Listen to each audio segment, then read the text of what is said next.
This is day 3 of our CCNA 200-301.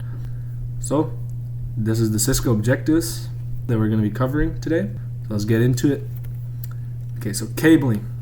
What is it? So, it's one of the most important things in a physical network, and it's called cabling. It connects the devices together and allows them to communicate amongst each other.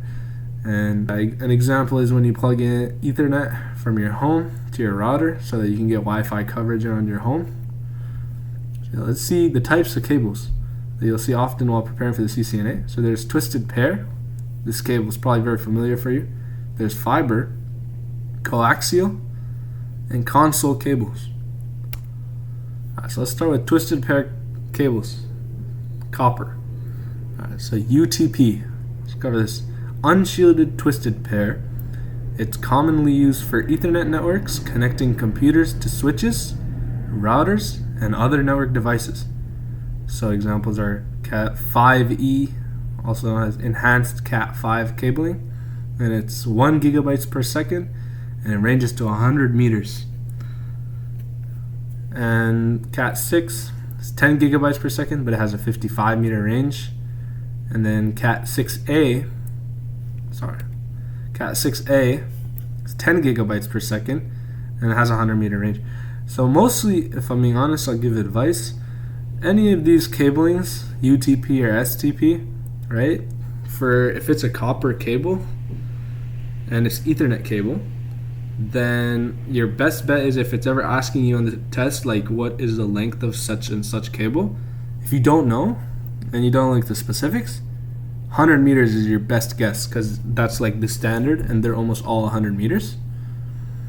But let's move on. STP, shielded twisted pair. So basically the difference between these two is there's a shield here, and it includes shielding to reduce electromagnetic interference used in environments with high electromagnetic interference to ensure data integrity. So say you have like many cables on top of each other and like super near each other, those will create a bunch of electromagnetic like waves. And if it's unshielded, sometimes it causes this issue where it's the electric the signals leak into the other cable, and then it will like mess up the data and stuff. So when you're messing with like more important stuff, or you want to keep like data integrity and make sure it's smooth, shielded twisted pair is the way to go, because you won't have that issue, or it will be way reduced compared to unshielded twisted pair. And examples are Cat7 cables, where each pair is individually shielded with foil. It's 10 gigabytes per second, Ethernet, and it's 100 meters.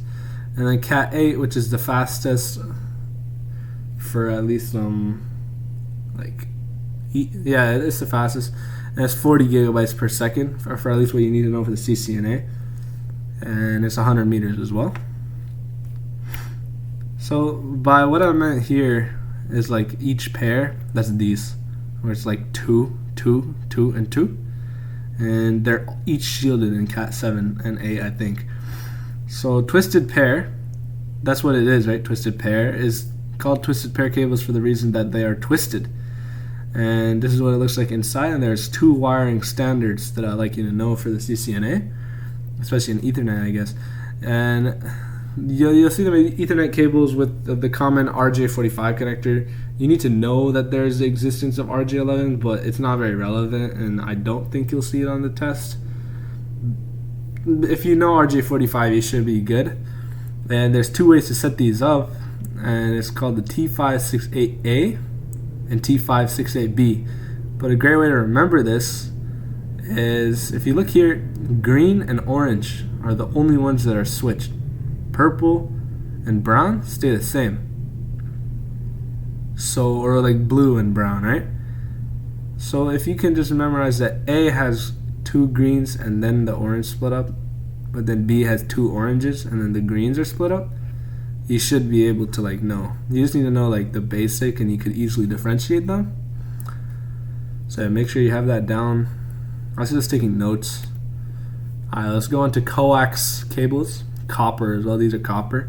So coaxial cabling is a type of electrical cable consisting of a central conductor, an insulating layer, a metallic shield, and an outer insulating layer. This design allows the cable to transmit high-frequency signals with minimal loss and interference. So, let's see, there's like different types of coax cables. RG6, you'll see this in like cable television. This is old, right? Cable television and like satellite TV and broadband internet. They still exist, but like no one uses them as much. And then the features are that they're thicker and better shielding compared to RG59, which we'll cover here, and it's suitable for higher frequencies. RG59, its uses for low frequency applications like CCTV, which is like those camera things for the monitors, and older cable TV systems. The features are thinner than RG6 and has less effective shielding, suitable for short distances. And then RG11, its uses used for long distance cable runs and higher frequency applications. So it's thicker and more robust shielding than RG6, making it suitable for long distance and high bandwidth applications. The console cable. If you have started on like studying your CCNA and you are configuring real Cisco devices, you're probably familiar with this cable. It's what allows you to connect into like the terminal. So let's read the definition. A console cable, often referred to as a rollover cable or a management cable, is used to connect a computer to the console port of a network device such as a router, switch, or firewall. This connection allows network administrators to configure and manage the device directly. That's what it looks like. I call it the baby blue cable. It's also another name for it. But yeah, it allows you to like manage the device. So you plug in the USB side into your computer and you plug in the Ethernet cable into the switch to the console port, which is like a specific port in some switches and almost every switch or router. And that will allow you to like then put in commands if you have like a software like TerraTerm that lets you configure. And that's what like network engineers and practicers might use as well. I see network administrators. Alright, so fiber optic cables. This one is not copper. This one uses light. So it sends data through light pulses. It's pretty interesting. So let's read the definition. Fiber optic cables are crucial for high-speed data transmission, especially over long distances and in environments with high electromagnetic interference. And then there's two types of like fiber, right? And one is called the single mode fiber. This is the better one. It's SMF, and its light source is usually a laser. And it has longer distances, like up to 40 kilometers and more, and it supports high bandwidth suitable for high speed and long distance applications. Its use case is long haul networks, telecom networks, and high speed data centers. And then there's multi-mode fiber, which is the cheaper version. It's more affordable, and its light source is an LED instead of a laser, and it's shorter distances, like 500 meters, and it's lower than single mode, right, bandwidth wise, but it's suitable for shorter distances and moderate speed applications while also being more cost effective. And the use case would be LANs, data centers, and short distance connections. So we need to study on the fiber optic connectors. I suggest taking notes here. This is very important stuff. So the connectors SC and LC are the most common in modern networks. So SC and LC, these guys. And subscriber connector is square shape, commonly used in data communications. LC, which is lucent connector, is smaller size, used for high density connections. ST is straight tip, which is bayonet style, used in the networking and data communications. See, straight tip, so you can remember that, I guess. And MTP and MPO is multi-fiber, push on, pull off, and it's high density connectors used for parallel optics. So, yep, you need to know these and what they do. So here are the standards. SX for fiber, you need to know this as well, because you'll see it in, I'll cover it soon. I'll show you in the next slides why you will need it. But SX for short range, and you can remember that by S, right? It's multi-mode. fiber. And then LX for long range, just take it off the L, which is single mode with the laser. SR for short range, but it's 10G and above, so 10 gigabytes. And LR for long range, but it's 10G and above. So here's Ethernet standards. These are super important too. This is a big part. You'll see a lot of questions on these for the CCNA. Fast Ethernet, which is IEEE, which is a organization of engineers who make standards. IEEE 802.3U. 802.3, this is there for Ethernet standards. So you'll see this, if you see this number, it's Ethernet standards. If it's 802.11, which we'll cover later, is wireless standards. We'll cover that in another video, but you need to know how to know which one is which. So fast Ethernet standard is 802.3U, and that has 100 base TX is what it's called, I guess, and speed 100 megabytes per second, cable type Cat5 untwisted pair, and maximum distance 100 meters. Then comes the Ethernet standard, which is IEEE 802.3, which is 10 base T, and the speed is 10 megabytes per second. The cable type is Cat3 untwisted pair, and max distance was 100 meters. Sorry, I read this one first, but you need to know both these standards regardless. This is it continued. There's then Gigabit Ethernet, which is IEEE 802.3AB, and then IEEE 802.3Z, and it's 1000 base T. And if you know bits, you'll know that 1000 is 1 gigabyte, and 100 is 100, right? It's pretty simple. You can tell the speed. And speed is 1 gigabytes per second. Cable type Cat5e or higher untwisted pair. And no, unshielded twisted pair, sorry. And then the max distance is 100 meters, and it's 1000 base SX. This is 1000 base SX. Its speed, this is fiber, remember, because those are fiber standards. These are Ethernet standards, like the copper ones. So this is fiber, but it still counts as Ethernet standards. And SX, it would use speed 1 gigabyte per second, cable type multi-mode fiber. The distance is 220 to 550 meters, and it varies by the fiber type. It's known as. Then this one is 1000 base LX. This is long, right? Long range. Speed 1 gigabyte per second, but it's single mode fiber, so you use the laser, and its max distance is 5 kilometers. Then you have 10 gigabit Ethernet, IEEE 802.3AE, which is 10G base T. Its speed is 10 gigabytes per second. Cable type is Cat6A or Cat7 UTP. Max distance 100 meters. Then you move on to another fiber one, which is 10G base SR, so short range. Remember, these different ones that you will not see are fiber, right?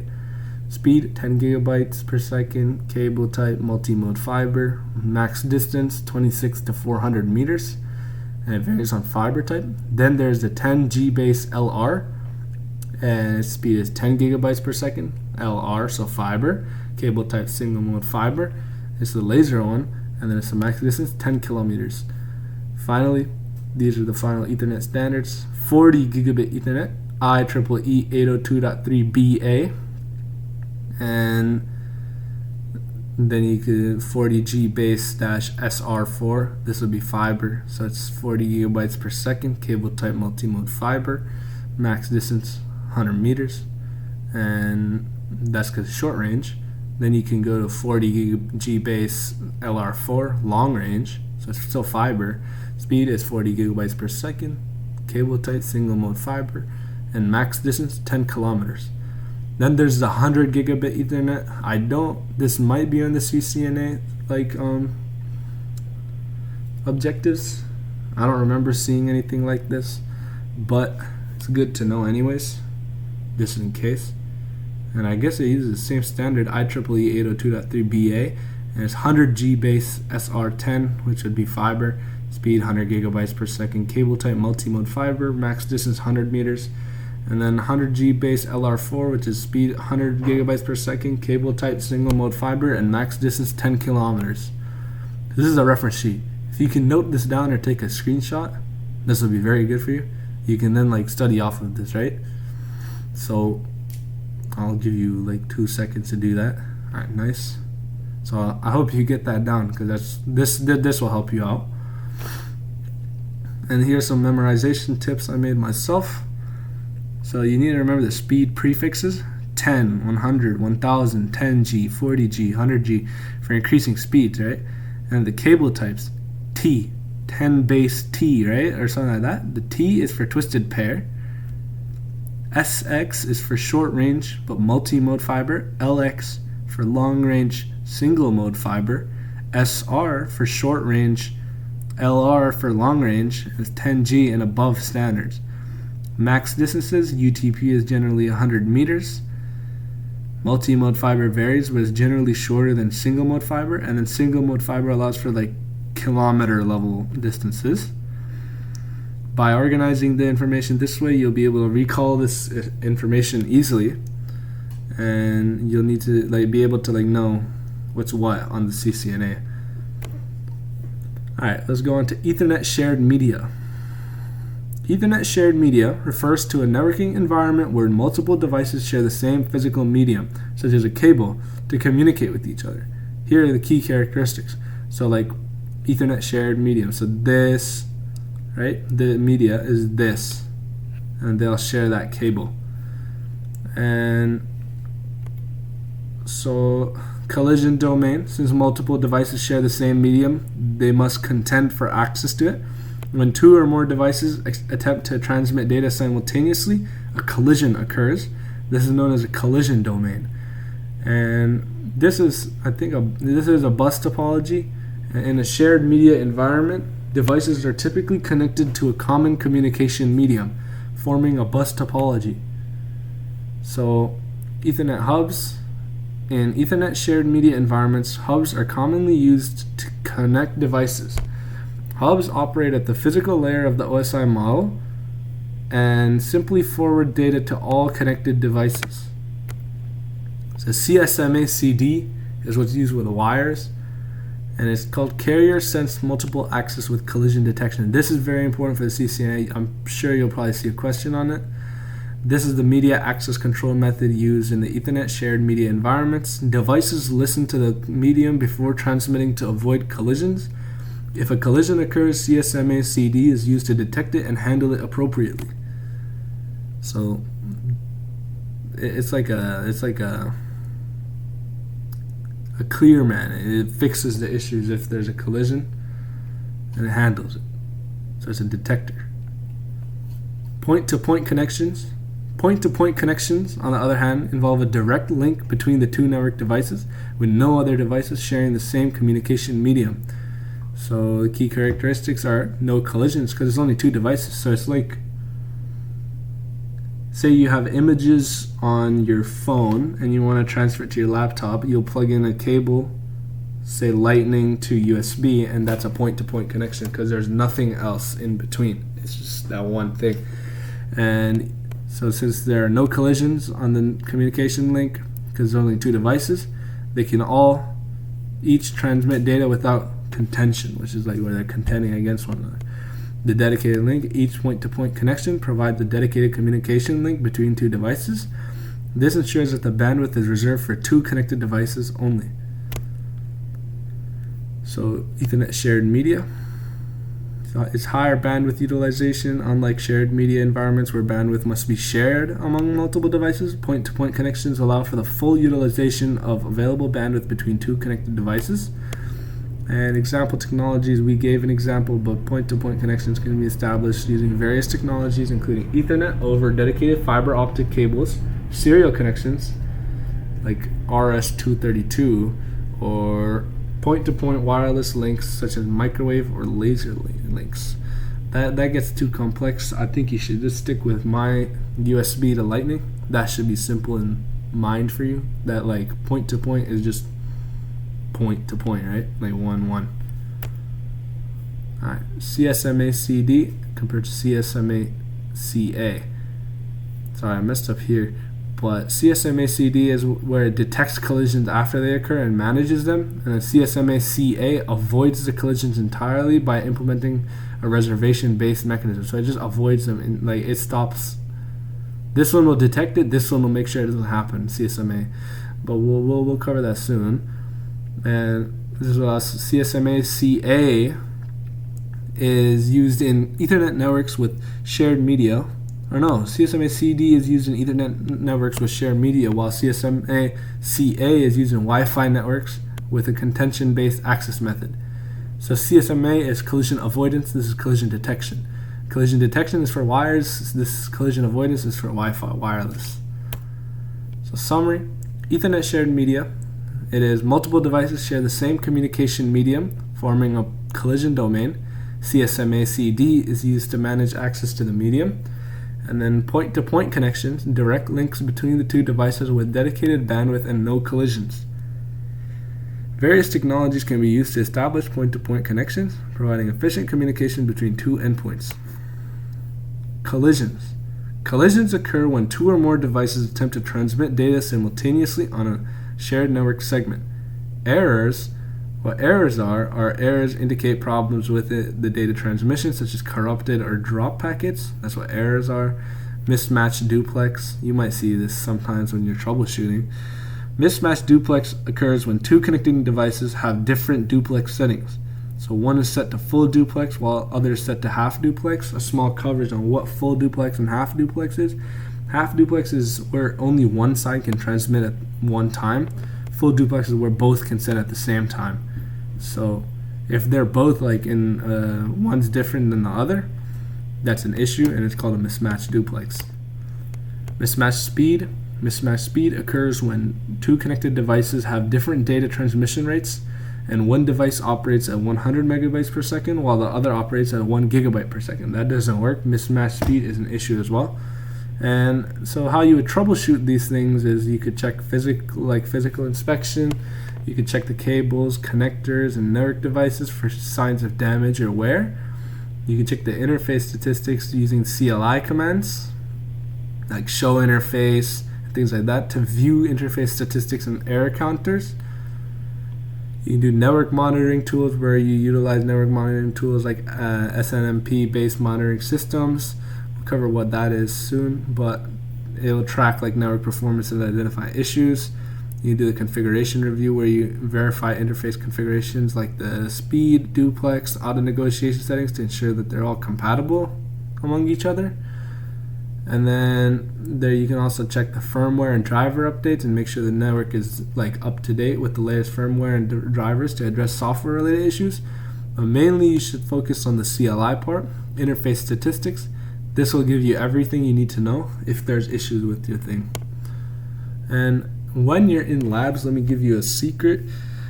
For at least my personal experience, it's all partial credit, so you just need to do the basics. I wouldn't waste too much time on the labs. I'm going to go over after this 30-day course, my strategies all in one video. But in my opinion, if you don't have the time, and it will take you more than 10 minutes to do a lab, and sometimes you'll get difficult labs, I can't say because of the NDA, but if it's a more complex topic where you're taking more long to configure, just skip it entirely. If you're confident on the knowledge you have for this test and you've taken many practice tests, you can just do what you know, do simple configurations that they'll give you in their requirements, and you should be able to get a couple points, which won't tank it fully, but you'll get the satisfactory amount of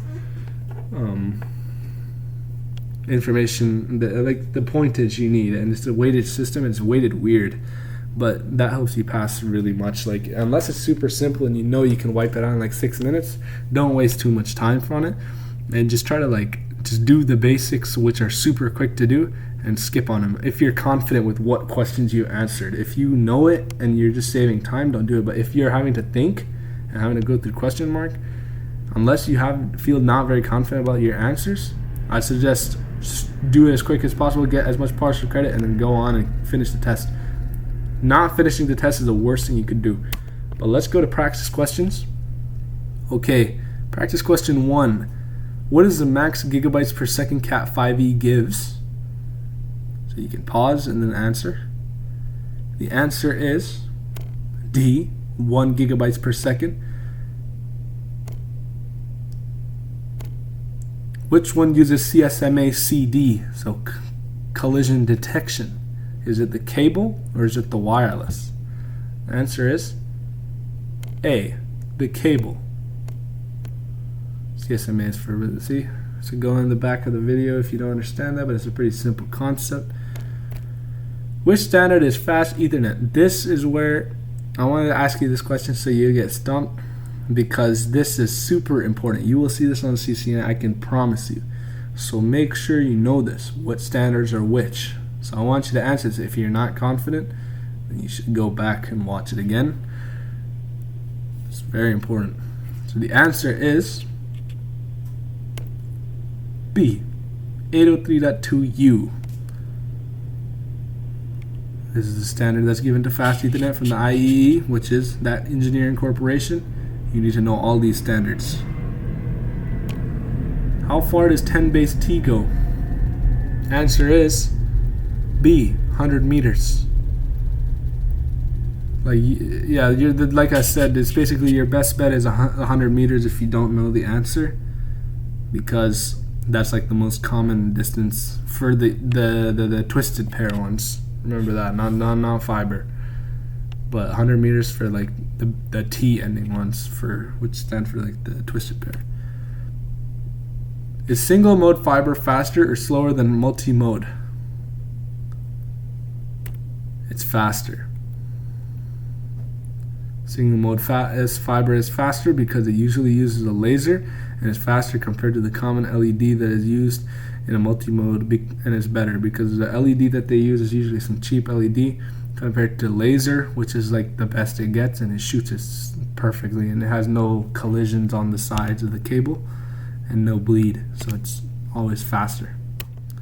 Thank you for watching so much. If you like this series, I post daily for the next 28 days, and all I want is, if you like this video, give me a like, hit the subscribe button, and let me know if you're really enjoying this series. Let me know any advice you want to know, and like tell me in the comments like, hey, is there anything you guys want me to change because I'm doing this for you guys? So if there is, let me know. And if you guys want to help out and like say, hey, I love this course so much, there's a link to my Patreon in the description below. And if you want to drop a donation of appreciation for this free course, and that's the place to go. But this is all for you guys. It's free, and I'm happy to do it for free. Thank you so much for watching. And all I get happy from is you guys benefiting. So have a great rest of your day, and I hope you're enjoying this series. Thank you so much.